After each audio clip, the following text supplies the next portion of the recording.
कब की है ये? इतने 100 साल पहले। कुछ दिन पहले मैं आपको एक कहानी बताता हूं कि परमेश्वर का वचन कितना पावरफुल है, कितना जबरदस्त है, और कितना वो साइंस परमेश्वर ने बनाई है, कितना वो पावरफुल है। मैं आपको बताता हूं। एक दिन मैं इंटरनेट के ऊपर था और मैंने एक ब्रेड के बारे में सुना।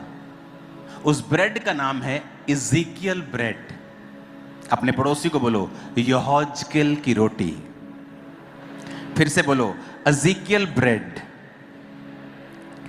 आपको पता है इज़ेकियल ब्रेड दुनिया की सबसे न्यूट्रिशियस, सबसे हेल्दी ब्रेड में से गिनी जाती है।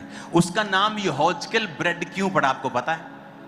क्योंकि परमेश्वर ने यहोजकेल 4 उसकी 1 और 10 आयत में जब यहोजकेल को बोला था कि मैं इजराइलियों के पाप तुझ पर डालना चाहता हूं, एक सिंबॉलिकली तुझे एक जगह पे रुकना पड़ेगा, अपनी बाई करवट ले, दाई करवट ले। वो वचन अगर आप पढ़ेंगे यहोजकेल 4 उसकी 1 से 10, तो परमेश्वर ने उससे कहा कि तुझे ये चीजें करनी पड़ेंगी।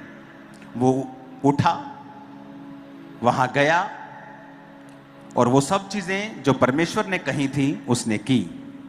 कुछ मैं आपके लिए पढ़ता हूं। उसने कहा, हे मनुष्य के संतान, एक ईंट ले और अपने सामने रखकर एक नगर अर्थात यरूशलेम का चित्र खींच। तो परमेश्वर उससे बात करना शुरू कर चुके हैं।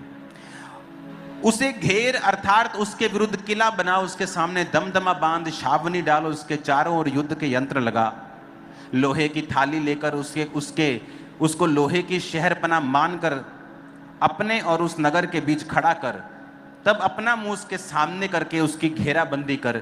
इस रीति से तू उसे घेर रखना, ये इज़राइल के घराने के लिए चिन्ह होगा। तो ऐसे परमेश्वर उससे बात कर रहे हैं। तो परमेश्वर ने 8 आयत में कहा, देख मैं तुझे रस्सियों से जकड़ूंगा और जब तक उसके घेरने के दिन पूरे ना हो तब तक तू करवट मत लेना।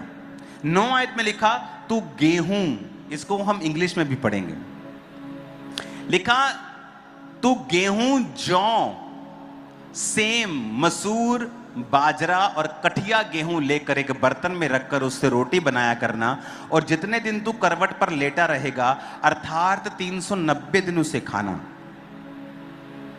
जो भोजन तू खाए उसे तोल तोल कर खाना, और प्रतिदिन 20-20 शकेल भर खाना, और उसे समय समय पे खाना। अब ये कौन कह रहा है? परमेश्वर। अब दोबारा से 9 आयत को पढ़ेंगे इंग्लिश में। Take thou also unto the wheat